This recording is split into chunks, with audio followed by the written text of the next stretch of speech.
Hey y'all, what's up? So here I go again with one of these Pitiful Peter productions. That's what I like to call them. But this is really just like where I come after I do my meditation and I get the things going for the day. I come to the car. It's either I'm coming from the gym, I'm doing something in this car, and this is where like all of my little things be coming into my mind and my little downloads be trickling, and so I'm like, all right, let me go ahead and do it. But like I really only move when spirit had me move though. There's times that like this conversation I'm talking about, this something I saw last week, and so spirit didn't move me to talk about it last week. So that's how I operate. But the conversation was women with masculine energy. Real men don't marry women with masculine energy. And I beg to differ. I think that is solely about preference. And the reason why I say it's solely about preference is because there are men that have women who possess masculine energy, and they had probably more masculine energy before they met the person than while they're with the person, if you get what I'm saying. So me, for example, before I met my husband, I was a single mother, right? And so because I was a single mother, right, I operated in my masculine energy. Like I had to literally pull the masculine energy up and operate in it.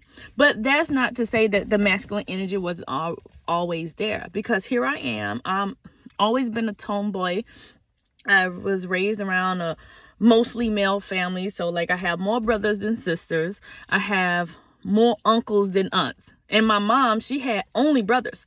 My grandmother had sisters and brothers, and then the family is just full of men, so I already had that on my side. Like I was already around a lot of masculine energy, and it's like I had to grow into my feminine energy. But when I became a single mother, my masculine energy surpassed my feminine energy.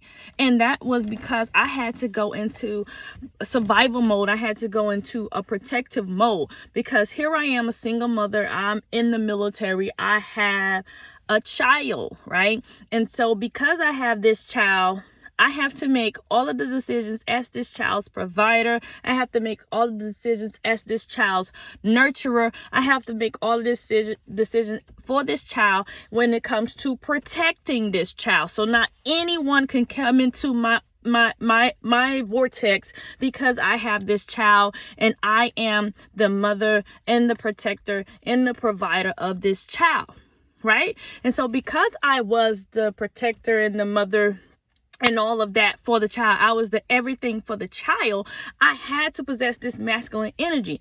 I also had to make sure that I went out every day and brought home the bacon.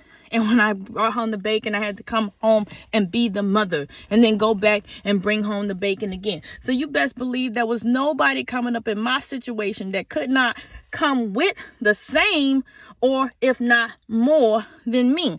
And that's not to say that, y'all black women angry, or women are angry, or women think that they can be men too. It's not that. It's just that the situation that was afforded to me, the situation that I had found myself in, I had to become more masculine. And that's okay, right?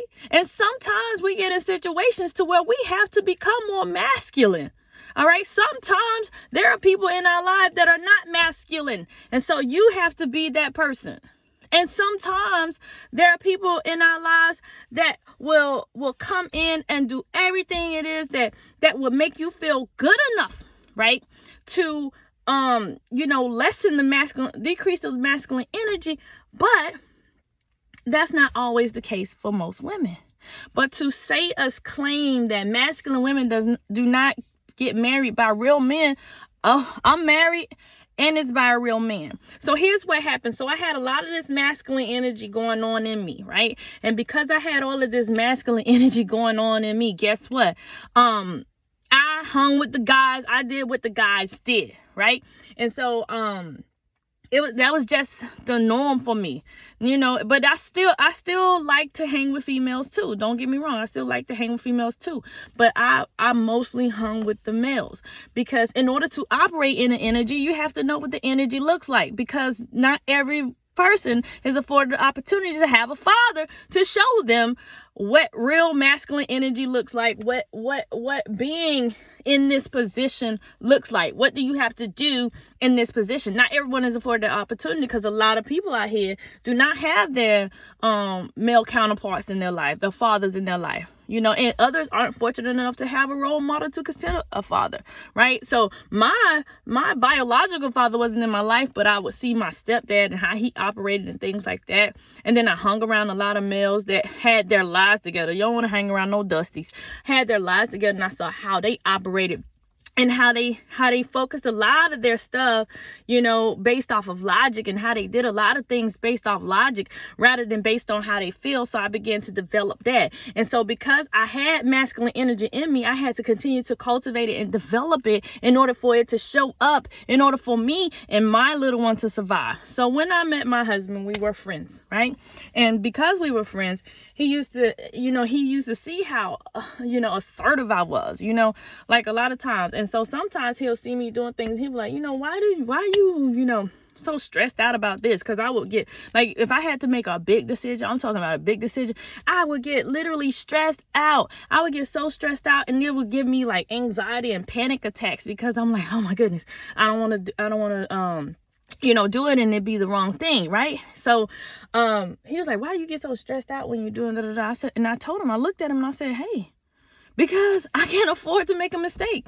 It's like the mistakes that I make now that it's me in her, it affects me in her, but when it was just me, I didn't really care about how many mistakes I made, because that's how you grow, that's how you gain your experience, right?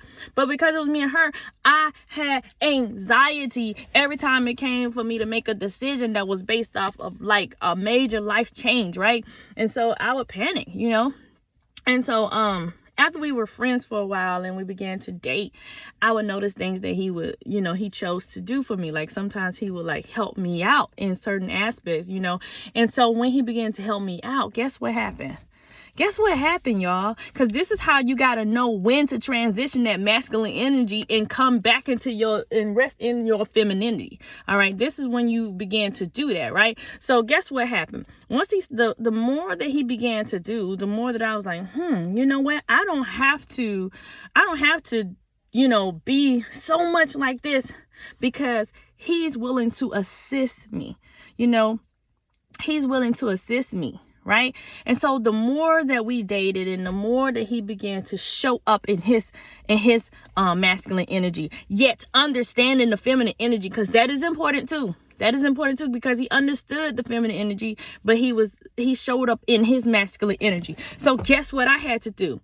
Guess what I did? I was like, you know what? I could rest a little bit. So I tilted my head back. I'm like, okay, I can get it from right here to right here. I could rest a little bit. I felt a little bit more easy about what was going on here. We're dating. I'm feeling more easy about what's happening in this thing, because now we're apart. We're moving more like partners. We're in sync. He's helping, I'm helping. He's doing, I'm doing. So the load is lessening for me. The load is lessening from him too, but that's his story to tell, right? So, but the load is lessening for me. So then, boom, guess what?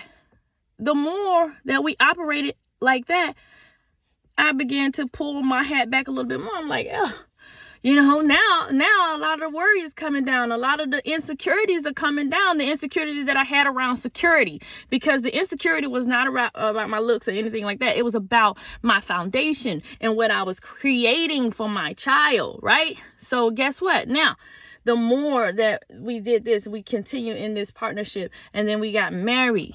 We got married, y'all. And then guess what? When we got married, he still did not change. He still did not change. Because there was one point where he was like, you don't gotta work. You can just focus on your doctorate or whatever. And I'm like, nah, I gotta still work. Because in my mind, I'm like, what if this dude change up, right?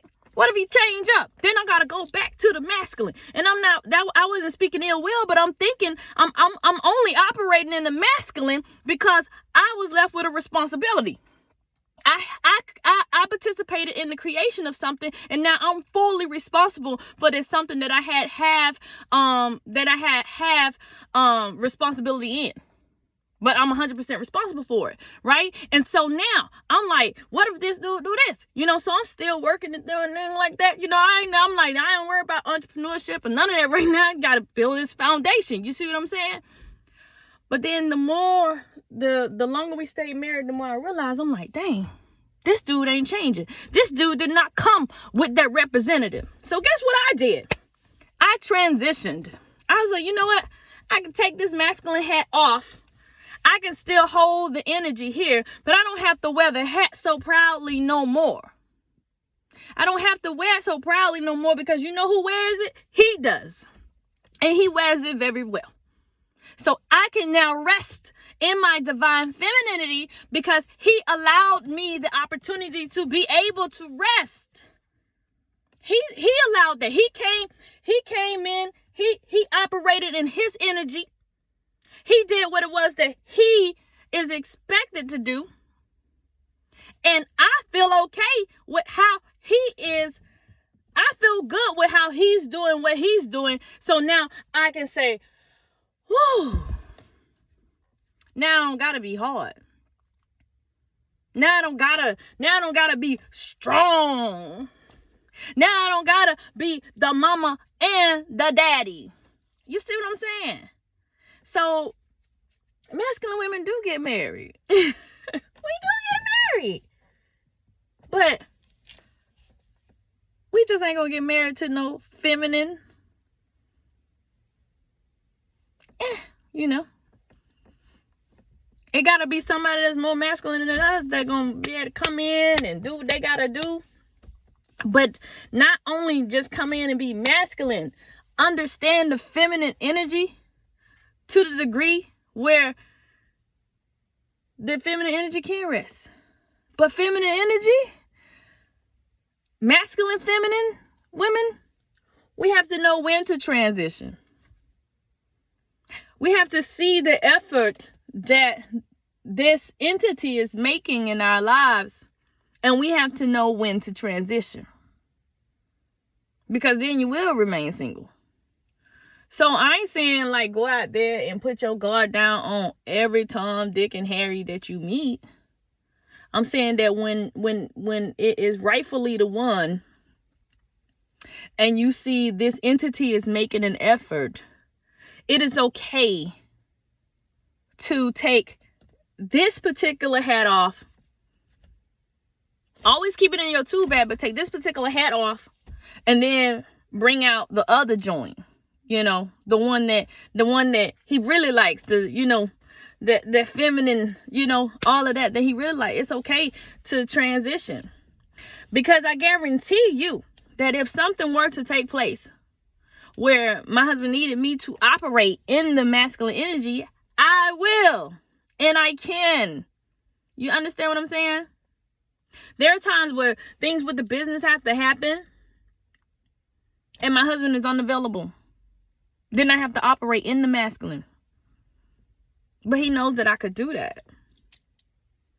But I don't operate in the masculine in a way that is like still takes away all of my feminine, if y'all get what I'm saying. But and I want you to know that masculine and feminine energy don't just rest in male and female. Because that was another thing too. I'm like, why this person talking like the masculine energy is just a man thing?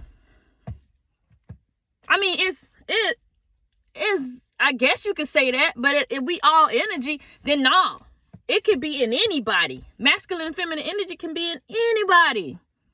There's just always balance when it comes to the two. Now, I rest with mostly feminine energy, I want to say. I mean, it could be like a 60-40 thing. Like that. Like, honestly, it could be like a 60-40 thing. Like 40% masculine, 60% feminine energy.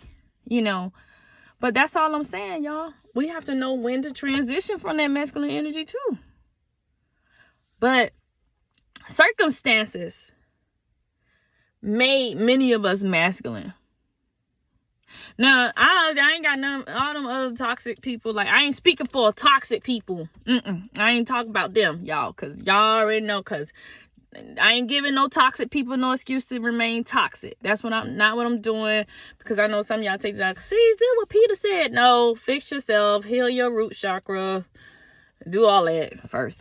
I'm talking about us that, are in this space, and we are on this mode, and we understand how energy works and all of this different stuff. And we were operating in this energy because there was no one to show us what this, there was no one that we could be like, all right, I could chill now. I could tone it down now. No. Until that entity comes in, this energy has to remain, because my children, me, my heart, my foundation, my stability, my security, my everything depends on it. So that's pretty much it.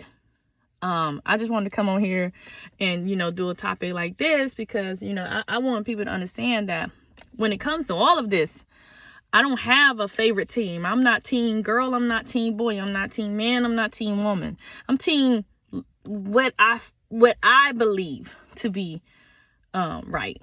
That's all I am. Like, I'm just team what I feel to be, what I feel in my spirit to be right. So that's pretty much it. I hope y'all enjoyed this talk. Listen, catch me on the Peter Pod on all podcasting platforms. There are a lot of episodes on there if you haven't checked it out, and I'll holler at you.